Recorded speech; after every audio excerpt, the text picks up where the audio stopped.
Perdón. Ellos enseñaron ustedes. ¿Usted no quiere contar la cuestión de ese aporte tan bello que hicieron ellos? Bueno, ellos hicieron un aporte de estudio de micromovimientos en la industria para economizar tiempo y desgaste en el trabajo de los trabajadores. Entonces, ellos son una pareja de esposos que vieron la necesidad de que en las industrias mejorar. Construcción de paredes de ladrillo, creo que era la cosa. En la construcción de paredes de ladrillo. Por ejemplo, poner un ladrillo tenía...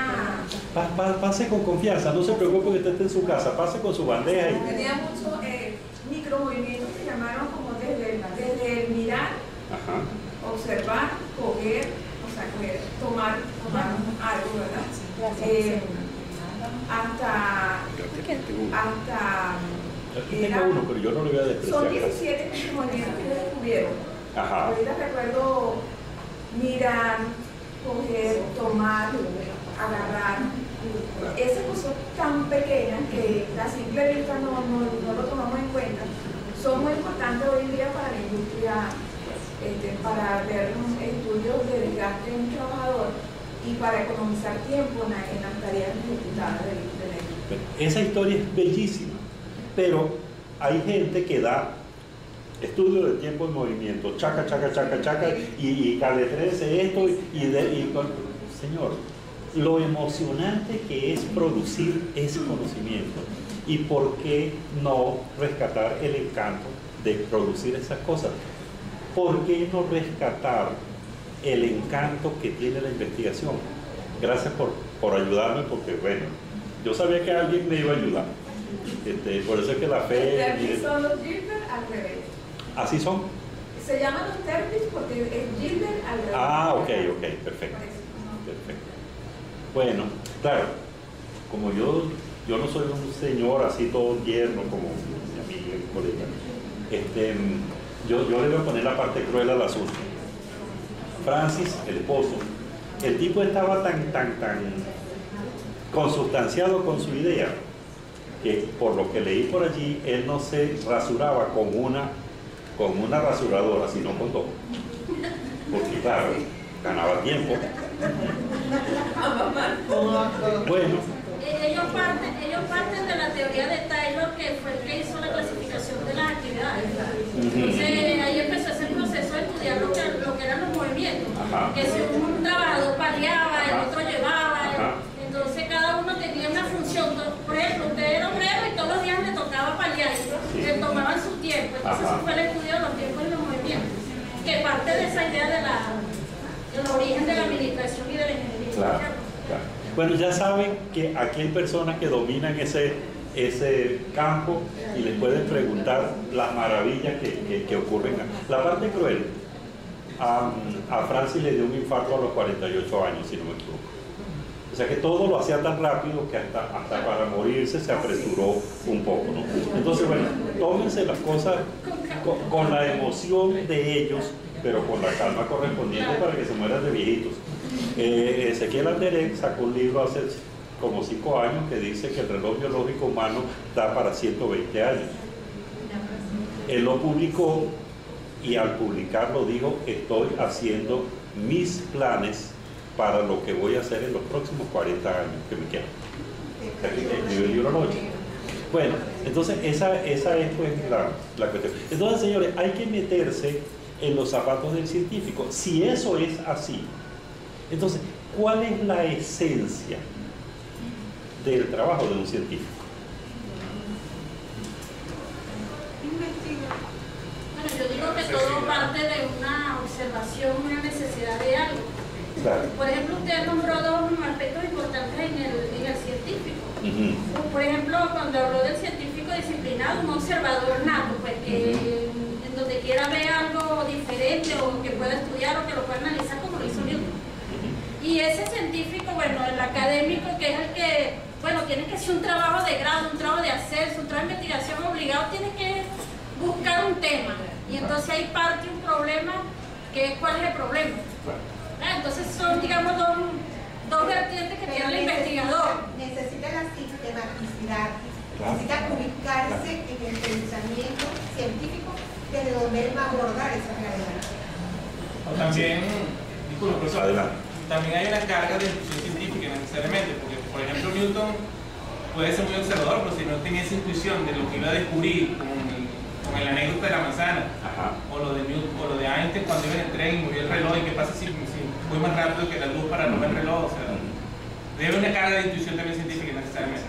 Yo pienso que es la curiosidad. Sí. Si tú no tienes el espíritu curioso de ir más allá, se queda todo. Hay un autor cuyo texto yo perdí, porque frecuentemente pierdo los libros, pues yo los presto y hay gente que cree que los necesita más que yo y se queda con ellos. Entonces, como después yo olvido a quién se lo presté, entonces voy y me lo vuelvo a comprar, pero no lo he vuelto a conseguir. Si alguien lo tiene y me lo facilita, se lo agradezco. Yo sí devuelvo los libros. Se llama El azar y la necesidad. Si no me equivoco, el autor es Jacques Monod. Bueno, que habla precisamente de eso, de la intuición y de la aparente casualidad. Muchísimos adelantos científicos han sido desarrollados por un aparente accidente. Yo te tengo dos preguntas en eso. Perdón, el accidente no existe. Lo que pasa es que ocurre un evento y la mente disciplinada, que es el planteamiento suyo y lo comparto plenamente, la mente disciplinada es capaz de visualizarlo y es capaz de elaborar conocimiento sobre la base de esto. ¿Sí? A mí muchas personas me dicen que los ayude, pero no es que yo sepa mucho, sino que de repente no saben nada, menos que yo soy analfabeta con las computadoras, un hermano, un amigo, entonces me dice, pero ayúdame, yo quiero aprender, y yo le digo, no, es que tú eres el que tienes que buscar una cosa que te apasione. Si te gusta el fútbol, y empecé a investigar fútbol, y por ahí te vas, pero si yo te pongo unas cosas que me movieron a mí, no son las mismas. Claro, claro. Bueno, en síntesis entonces, señores, todo lo que hemos venido conversando podemos resumirlo en esto. El método científico natural obedece a lo que Edgar Morin llama paradigma de simplicidad. Ese es el que por allí en la esquina, los que se reúnen allí en el negocito de la esquina, ellos lo llaman Edgar Morin, tranquilo. Si ustedes se encuentran con ellos, hablen de Edgar Morin con ellos, ¿no? Pero claro, como yo sé que ustedes tienen así esa inclinación por el francés, entonces ustedes saben, es el ministro Jospin, es Edgar Morin. Bueno, entonces, ok, pero si quieren hablar con ellos, llámenlo Edgar Morin, eso no tiene ningún problema. Él decía sobre el paradigma de simplicidad. Y los científicos naturales son esencialmente pensadores en términos de simplicidad. Mire, una cuestión importante. Si alguien está haciendo esfuerzos muy grandes por tomar notas de esto, yo no tengo problema en convertirme en cómplice del hermano mío o de la profesora Carmen para enviarles estas presentaciones. Porque es que esto de alguna manera, eso está dicho. Yo creo que esto es como sistematizar cosas, y con todo el gusto del mundo se las mando para que ustedes las tengan y que puedan usarlas en algún momento, en alguna actividad, qué sé yo. Al igual la grabación. ¿Perdón? Al igual la grabación. Igual la grabación, perfecto, perfecto. Entonces, bueno, hay una cosmovisión, o sea, la visión del mundo que tienen los científicos es de que el universo es organizado y que está sujeto a leyes. Ese pensamiento marca el resto del asunto. Pero la gente puede tener otra cosmovisión. Esa es la que se popularizó mucho porque resulta que ha funcionado. Y en sí, ¿en qué consiste una cosmovisión? Es una especie así como cuando ustedes estaban más muchachos y más muchachas. Ustedes se recuerdan que hacían fiestas y a veces los invitaban y a veces no. Pero en síntesis, usted siempre se preguntaba antes de la fiesta, pero ¿cómo es la cosa ahí? Entonces, el cómo es la cosa ahí, cuáles son las leyes del sistema.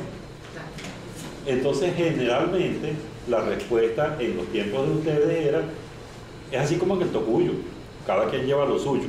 Entonces, fíjense ustedes cómo allí estaba la declaración primigenia del asunto. ¿Cómo es la cosa? Como en el tocuyo. ¿Sí? Entonces, los científicos se preguntan, ¿cómo es la cosa? El universo está organizado, el universo no es un desorden. Él está organizado y está sujeto a leyes. Entonces, la misión del científico es el descubrimiento de esas leyes. ¿De acuerdo? Y el paradigma de simplicidad, en esencia, ante la complejidad del mundo que nos rodea, la ciencia se propone explicar, fíjense esas palabras claves, predecir y controlar sobre la base de la sistematización del conocimiento. Nosotros, según los científicos naturales, nosotros debemos conocer y dominar al mundo. Hay gente que se fue al campo económico y alguien los llama por allí diabólicos, satánicos, malucos, etcétera. O sea, los ecodepredadores. Nosotros que somos gente que no andamos calificando a nadie, le damos una denominación, una etiqueta. Son ecodepredadores. Son los que creen que la naturaleza es una cosa que está allá, que es más o menos peligrosa, pero que tiene muchas riquezas. Tiene agua, tiene árboles, tiene minerales.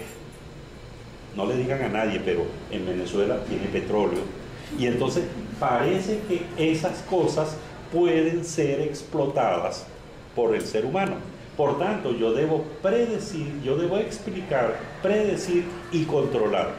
En el controlar va mucho lo de la explotación.